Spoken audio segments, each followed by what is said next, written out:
Vedre priredbe. To su za svakog borca dragocjeni časovi razonode i duševnog odmora.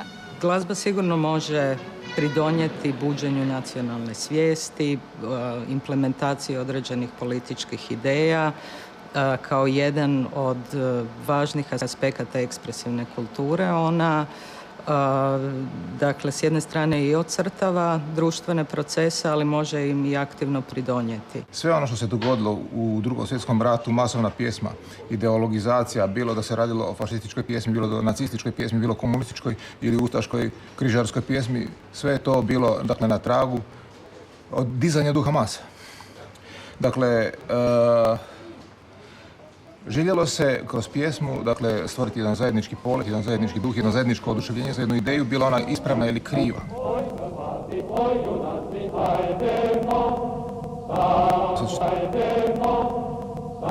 Sa čistog glazbenog stajališta, masovna pjesma uvijek mora biti jednostavna. Ne možete vi očekivati od toga da će to biti neka teška operna arija kad je to tehnički nemoguće. A s druge strane se išlo za tim da bude jednostavno, da bude u dometu običnog ljudskog glasa. Prema tome, svi oni s koje god su strane bili, lijevi ili desni, su nastojali napraviti nešto što će oni koji su njihovi pripadnici moći lako pjevati.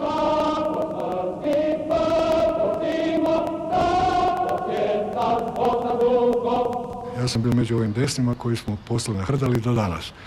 I tako sam ja došao k njima, da se javim da idem ja u vojsku, idemo na teren, šta ću drugo napraviti. Ulica se trese, hrabra vojska stupa oružoj, hrvatski se sveki valja krije, za slobodu i za narod svoj, daj mi ruku ti, oj draga Milena, oj s Bogom sad, oj s Bogom ostaj sad. Idem brani, idem brani, idem brani, idem brani, mili rodni kraj, rodni kraj. Inače, na položaju vam nije pjesme bilo, osim onih kad je pada noć ili tako suton i nakon teških onako akcija ili nešto, onda neko onako zapjevauši sam za sebe, onako, znate, jer tišina je mir. Ne ove ratne pjesme, nije se to pjevalo, jer nije se jurišalo sa pjesmama kako se to na filmovima prikazuje, znate. Tamo si gledao kako će glavu prikazuje, znate. Tamo si gledao kako će glavu spasti i tako dalje. Ja moram priznat, koliko se čuvalo oružje koje nam je kao zlato bilo potrebno u ratu, na isti način bila je čuvana harmonika. Imat harmonikaša, imat harmoniku, to je bio kapital u ono vrijeme. Jer uz harmoniku, uz pjesmu dizao se jedan revolucionarni duh, bodrilo se ljude i ako je bilo ko bio tužan, ranjen, bolan, pjesma je njega na jedan posebni način i uzdisala. Narodna vojska prođe, narodna vojska prođe, sretna će se zemlja zvat, hajdu borbu i vi stari. Gdje su vaši sinovi? Taj susret sa tim partizanima bio, onak bi čovjek rekao, možda pomalo i humoristički, znate. Mi smo bili svaki na svojoj strani, znali smo ko kome šta misli, ali kad smo bili ovako jedan nasuprot drugo, oni na jednom brdu, mi na drugo, onda smo ovako, pitaju oni naš, hej, bando, imaš duana? Hej, bando, imaš duana? Ima. Hoćemo trampu. Pa hoćemo. Šta imaš? A rakije? A vojska je rakiju, oni su imali samo rakiju. Ne. I onda se ajde nagodimo ko će šta napraviti. Bez oružja ide onaj s njegove strane, nizbrdo s naše strane, dole naprave torbice, razmjenu, oni nama daju rakiju, mi njima duhan i svaki na svoju stranu i počnemo pucati. Dalje.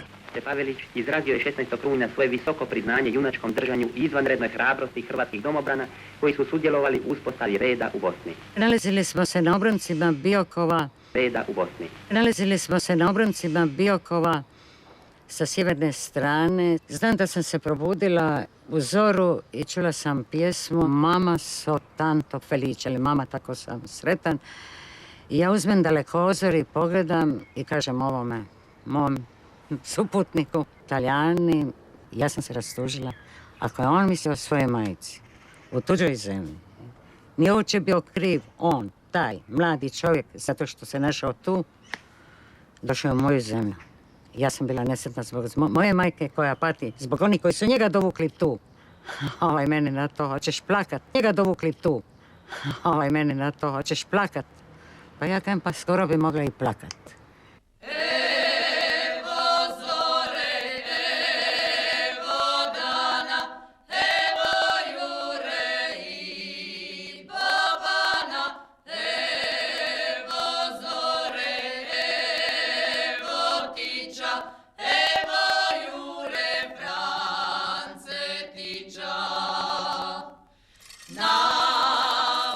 Kad se govori o tome što bi bila hrvatska narodna borbena pjesma, ona bi mogla izroniti od bilo kuda.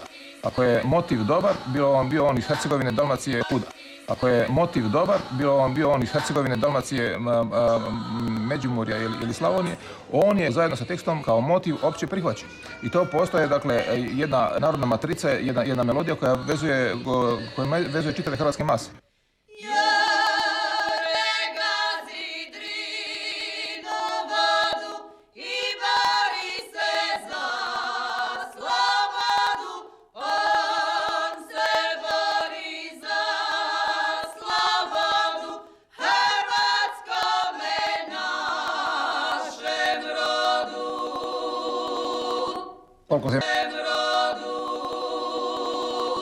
Koliko se meni poznato, prvi su počeli sa Evo zore, evo dana upravo ustaše. A partizani su uzeli melodiju jer je bila vrlo pjevna i prihvatljiva, a promijenili tekst. Iz današnjih nekakvih znanja, odnosno iz današnjih sjećanja ljudi s ove druge strane ustaške, da očito zapravo i na jednoj i na drugoj strani jest dominirala, kad je riječ o tradicijskoj glazbi, produkcija koja zapravo koristi najčešće deseterački dvostih, koji jest rasprostranjen od Slavonije do Like, do Dalmatinskog zaleđa.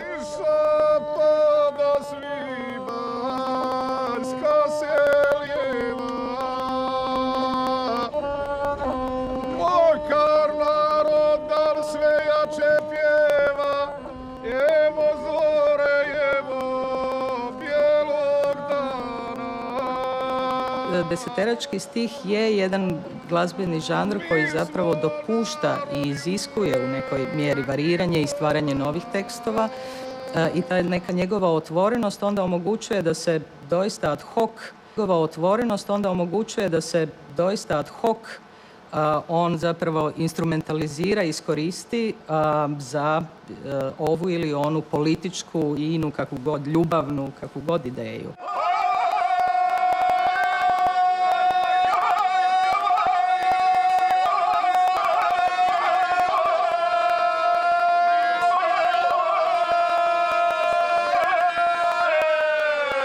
Partizanske pjesme. Slušajte, to nije, ja ne znam je li to nekakav poseban pojam. U stvari su to bile jedan njihov dio narodne pjesme i to stare narodne pjesme, velikim dijelom, koje su se jednostavno adaptirale ovoj novoj situaciji. Naš snimatelj prati naše čete prilikom otvorenih borbi, kad je jedna rulja komunista i odmetnika uzalud pokušavala izvršiti novi napad na mirno stanovništvo Korduna. Evo jedne od stotine uhvaćenih skupina odmetnika.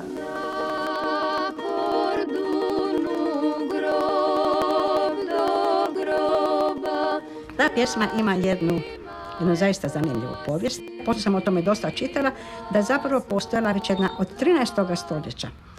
Religiozna pjesma, latinska, Stabat Mater Dolorosa, vrlo slična kao na Kordunu grob do groba. Dakle, u toj pjesmi je zapravo Bogorodica kukala nad raspetim Isusom.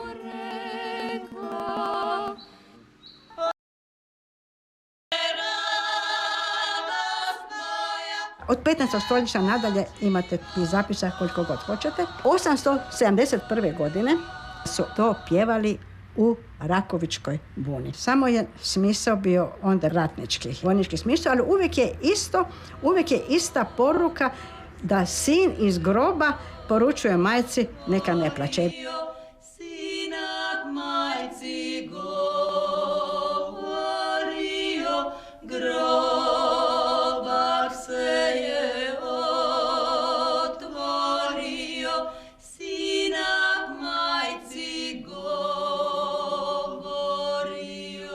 Oj, Hrvatska zemljo mila, svić je danak tvoj. Sa ustaška hrabra vojska za te bije boj. Ne plaši je grom pušaka ni topova jeko. Ona smjelo u boj kreće za hrvatski dom. To sam to upamtio. A drugo, sve to slične pjesme. Sve su to slične kao i danas i uvijek.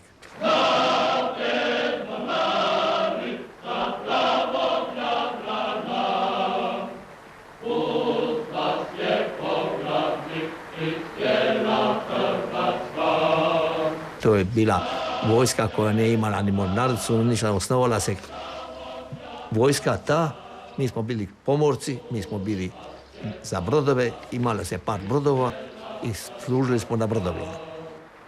Mogu reći da je zaista Podgora 90% bila partizanska koja je pomagala pokret. Krajem 1942. osniva se i u Podgori mornarica, pa je kasnije bila i pjesma mornara i tako, pa i brigade, pa Bilečanka. Pjevali smo pjesme, mnoge melodije su išle na nekakve ruske melodije.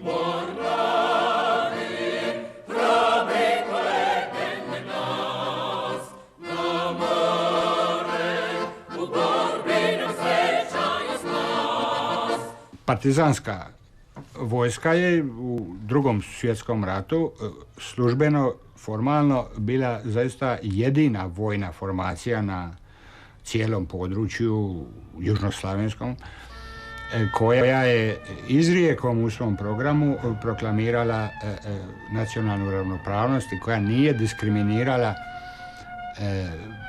svoje pripadnike po kriteriju vjerskog ili nacionalnog porijekla, ali jest stvarala okvir za diskriminaciju. Opet po osnovi ideologije, ali i po osnovi porijekla. Pjesme su se širile i svatko je s punim pravom sve te zajedničke pjesme doživljavao i kao vlastite. One, osim toga, su bile i snažno obilježene upravo tom ideologijom bratstva i jedinstva koja onda i davala ideološki okvir da vi kao vlastito možete prihvatiti ono što po nekom strogo gledano porijeklu nije vaše, ali se susretali u tom nekom zajedničkom imaginariju.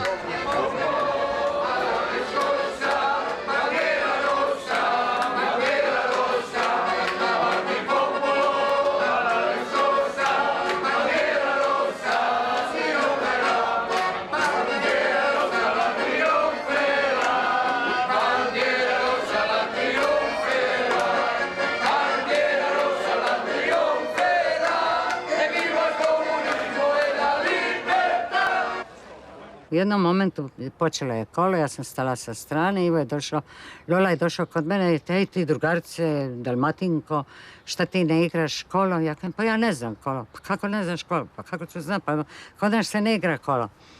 Ajde daj uđi u kolo i znam da to je baš bilo to kozaračko kolo.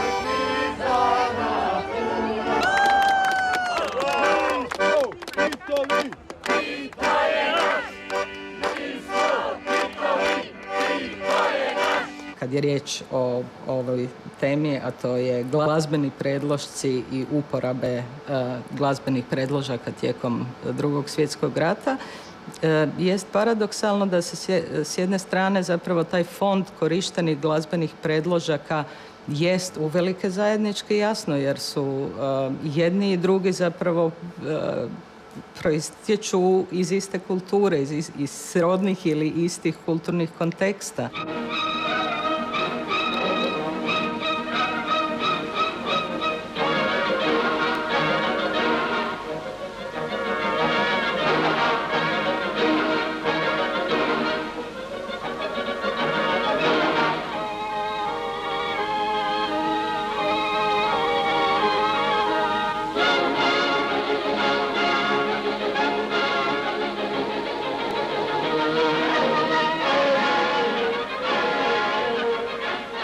Kasnije smo čuli i za te ustaške, bilo to koračnice, ne znam već kakve druge pjesme, ali moram priznati da je bilo i onako, govoreći narodnim jezikom, ni sprdanja pomalo.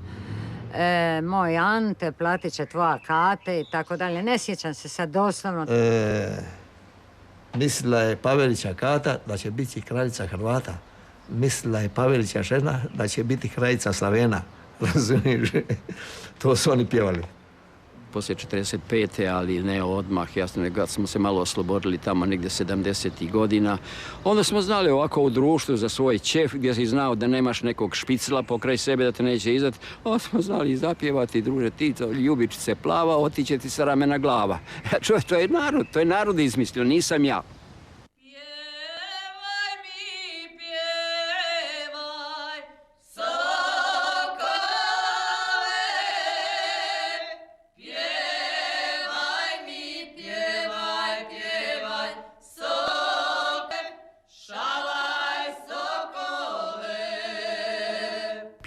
Pjevaj.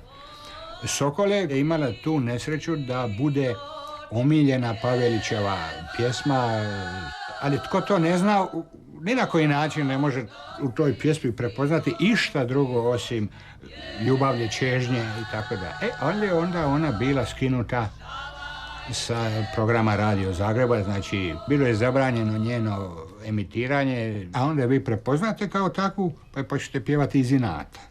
I onda zaista postane ideološka pjesma.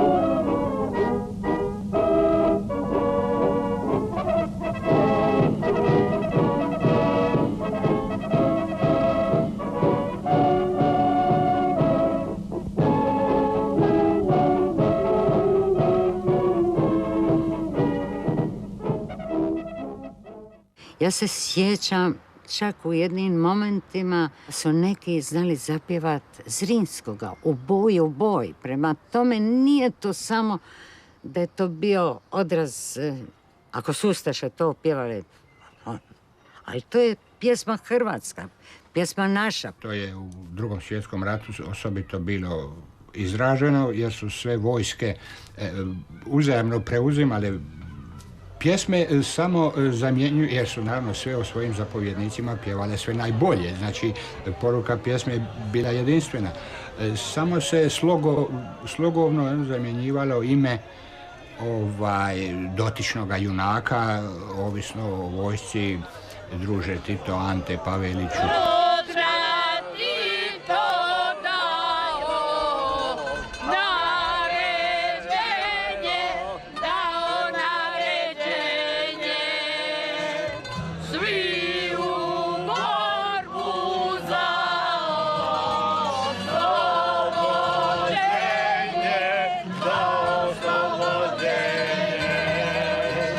Niz pjesama o Titu je zapravo nastao kao dvostih, rimovani dvostih, koji su onda slobodno kombinirali, pri čemu često samo onaj prvi je kao stabilan. Recimo, ide Tito preko Romanije i on vodi svoje divizije. A ovo drugo je podložno na različitim kombinacijama.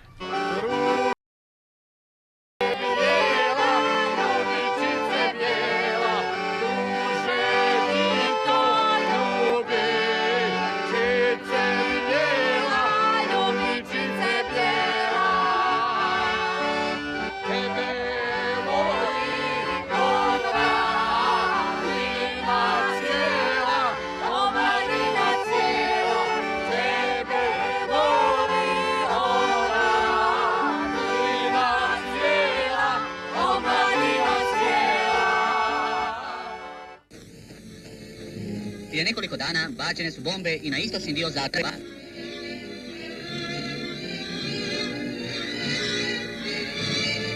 Mi bi branili Zagreb, ali šta bi od Zagreba ostalo, to je danas. Neki ljudi kažu trebalo je braniti. Ne.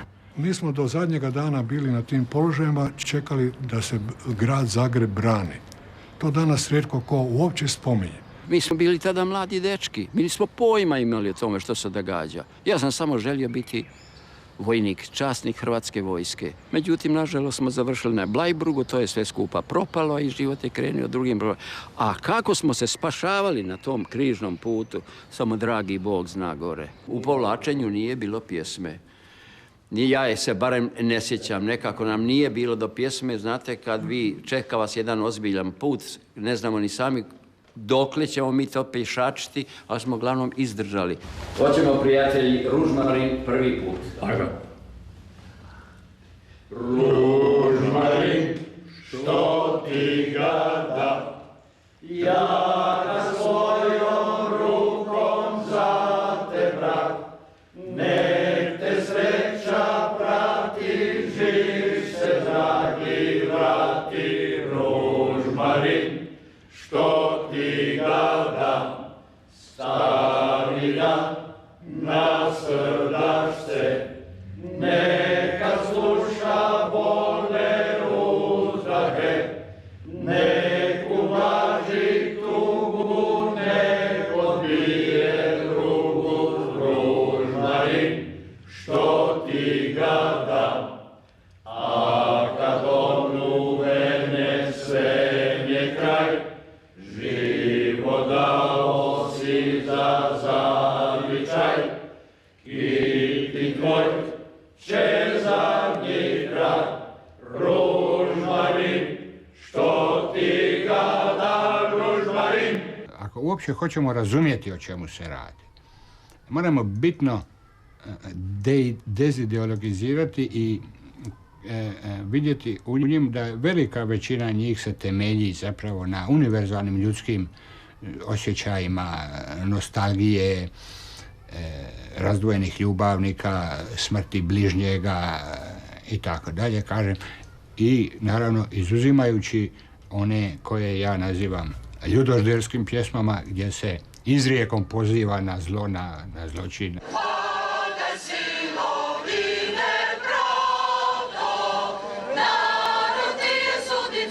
To nije bio rat ni Dalmacije, ni Hrvatske, ni Jugoslavije, to je bio rat, mogu reći, cijeloga svijeta. I prema tome osuđujem bilo koga, ako on kroz te svoje riječi potiče nacionalnu mržnju.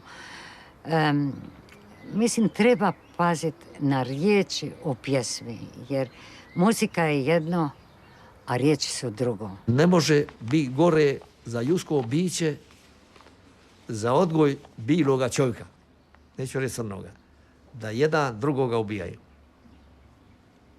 To je strašno. Svaki oni, bija fašista, antifašista, partizan, ustaša, bilo koji, ubija čovjeka bezakonjeno, ja osuđujem. Ja osuđujem.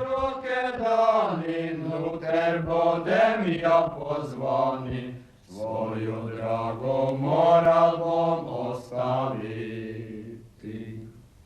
I onda stopim pred majčina ličeca. Pokažem joj spisanoga listeka, da je mojka to zgledala, žalosno se resplakala, od treveljke te junačke žalosti.